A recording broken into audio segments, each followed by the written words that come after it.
Welcome back to Art Book Reviews. This will be episode 34, and we're doing a trading card art book again. It's been a while. I think the last one was episode 9. Not many trading card art books which get released outside Japan, sadly. But this is a pretty good one. This is unlike the Yu-Gi-Oh one, where you have the pictures which are just small and that's it. Now the cards, the full art, the full picture is blown up to a full A4 page, which is how are you supposed to do it?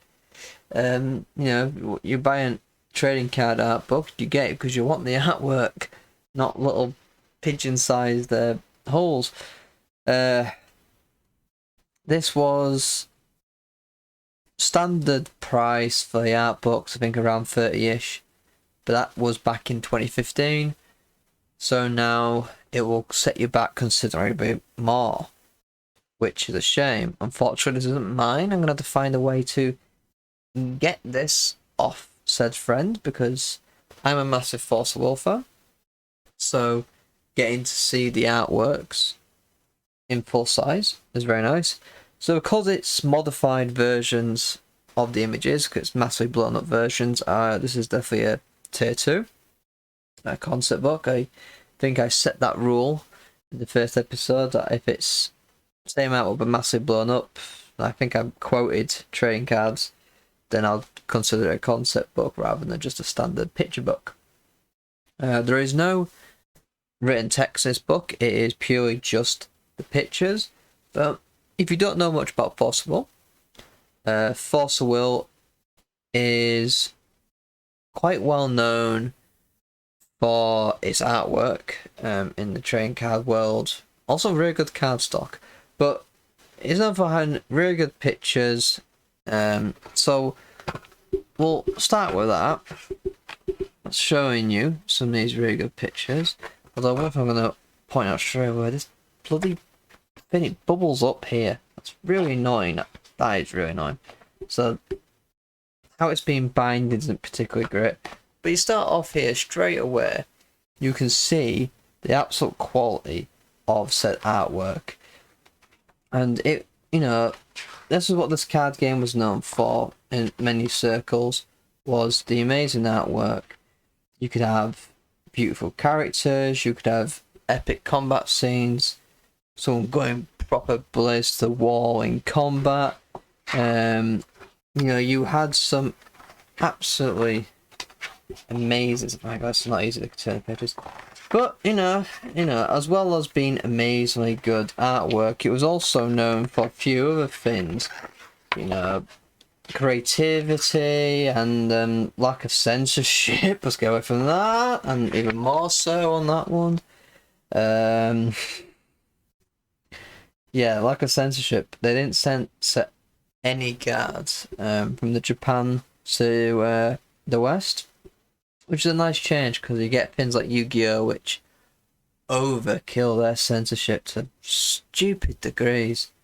So it's also always quite nice for me, who is a person who appreciates art, is not to have things tampered with.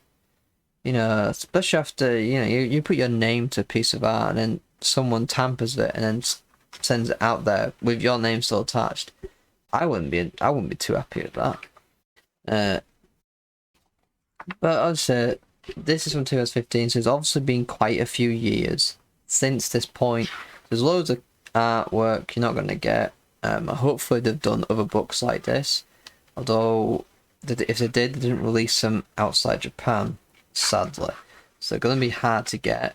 But artworks books, and that's what they call these kind of ones in Japan, the ones where it's just a picture book. So from what I've seen, so you will, if you ever manage to get to Japan, you'll probably find loads of them, but good luck on that one.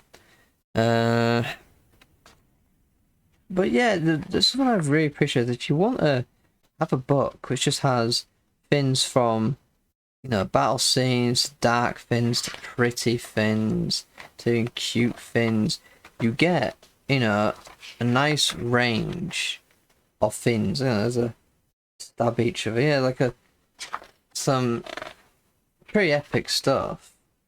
You know, some very pretty art, very good. How to put it? Scene management, very centered frames, a lot going on around it, but still not detracting from what the actual centerpiece of the art's supposed to be. You know, some real good skill involved in many of these. There's different styles, and yet so very good. One thing I will point out, this is a direct translation, which you might see some flaws there if you can read that. That says Leeds, the dark green major. No, she isn't repping my home city. Her name should be actually, her English card is the deep green magician, Liz. But for some reason they put Leeds. So a bit of a fault on the translation team there. I'm guessing the English in this is literally just a Google Translate maybe, or something. I don't know. It's pretty funny nevertheless. There's a lot to appreciate in this. I mean, just go through. I mean, some of the artwork, different styles like this is set, you know, sets the scene very well for what's going on. I don't think we've got many of this artist. I mean, it also tells you each illustrator, which is always very nice. I don't think in this artbook we get many of this person's artwork, but they do some amazing artwork. They do. I'm not going to try to pronounce the names. I'm terrible at it. Try to think of some key points rather than just simply flicking through the whole thing. But yeah, you get some like beautiful ones like this one, very innocent, wholesome contrast, and contrast makes the one next to it. This one I really like. The skill of how they've done the lighting is brilliant, and you won't see that very well on the card. So a lot of that a lot of the artwork you can't appreciate as much in card form because it's so small.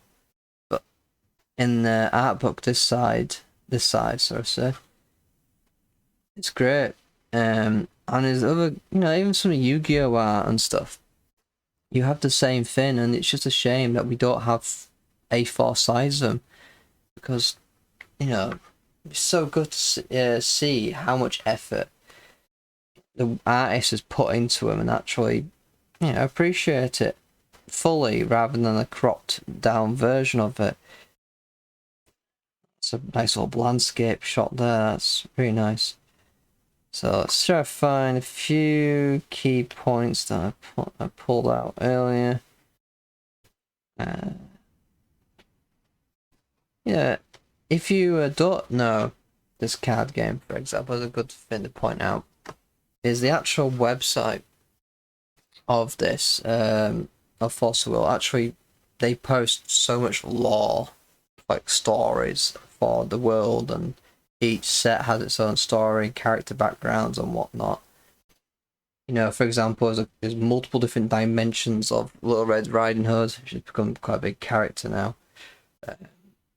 And different ones end up in different ways. We now have the two different ones: a standard hero one who goes through different dimensions, and one who is Pat Cthulhu-ish kind of creature.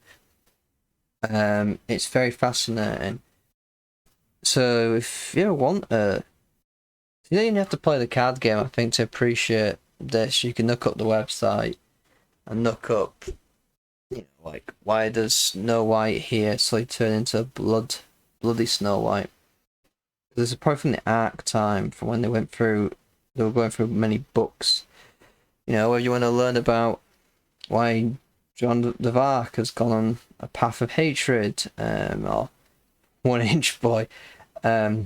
We can't all have the good luck, mate. You get, you know, some great, like, some really good vampire stuff. If you're interested, if you're a big fan of vampire stuff, they have loads of vampire stuff in Force World. Some really good artwork. So if you appreciate that, so you can get good fantasy. There's a gem about Purity Mode. Some historical things. You got classic fantasy. You got cute things. All the dramatic action things. You get some horror to a certain degree as well. You get some pretty good stuff as well, I noticed. I think there was a really good horror one later on. Where is it? I know it's nearby. There you go. That's what happens to one of the Riding Hoods when she goes too far. Turns into some Cthulhu, turns into the Fiend, the Dark Pyre. When you're playing the game, will eventually transform to Nyarlathotep. Some brilliant stuff in this. So I would greatly recommend this as a picture book, or concept book, should I say, to pick up. That's really annoying, that Chris. To pick up at some point, maybe to take inspiration from for your own character designs or stuff. And if you want while going through this, unlike normal books where like I want to find out more, you generally can't.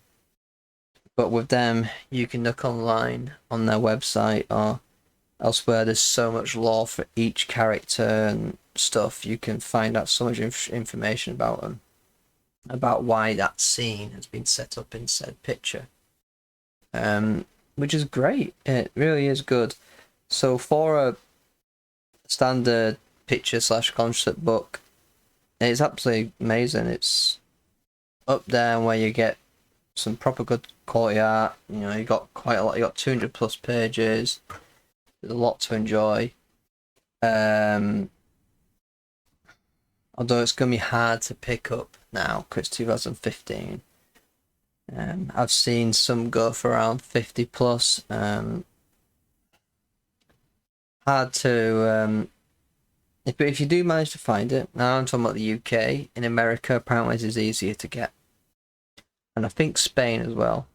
Force Will is quite big in Spain. If you can find it, even if you're not a fan of Force Will, I always recommend it. If you can get a good price, mind you. If you can't, that's a shame. But yeah, for all the shall I say, tier 2 books I've gone through, this is probably one of the better ones. I can appreciate it quite highly. Anyway, I've waffled on for too long. So, until next time, goodbye.